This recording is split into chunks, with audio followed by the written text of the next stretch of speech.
decide when and what to leverage? Is it based on market conditions, cash flow, or is it more long-term thinking? Yeah, I think it hits all those components. Market conditions, what am I doing with the money, and really looking at my family's future. So we look at two different components. So I only talk about what I actually do personally, okay? So I have cash value life insurance, which is our family bank, and then we have what I call deflationary assets, things like Bitcoin and XRP, and I specifically use Bitcoin, and I gave you a specific example in previous videos on how I use leverage to buy my insurance firm, okay? It does have to do with market conditions, especially on the digital asset side. So if market conditions are extremely volatile, if the market is extremely bullish, you want to be very, very, very careful about leveraging a digital asset that's skyrocketing. For example, if Bitcoin is right now, as I'm doing this video, I think it's at 104,000. It is we're June 2025. So on the back end of this year, if it shoots up to 180,000, you don't want to leverage up to 70% of that LTV, because what's going to happen? We know the market's going to pull back. Okay, it's all about understanding leverage, okay, and not getting liquidated. So you don't want to leverage your digital assets, things like Bitcoin, inside of a bull market. You want to leverage when it's stabilized or when it's much lower, or inside of a bear market, specifically on the digital asset side.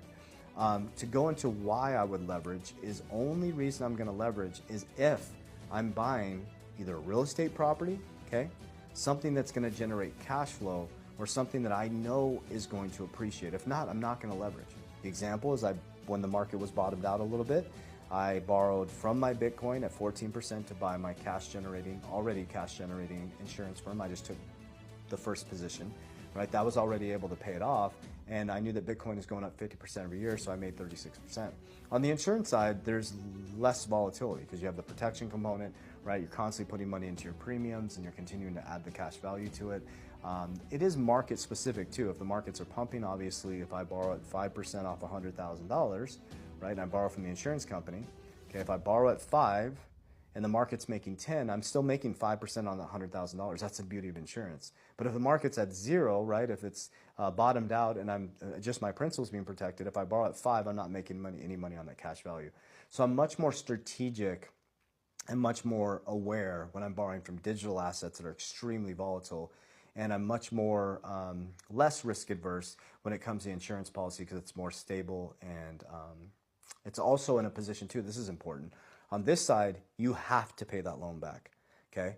Or you're gonna get liquidated. On this side, you actually don't have to pay the loan back because it comes off your death benefit. So they all have different components to it. They have different needs, they have different parameters, and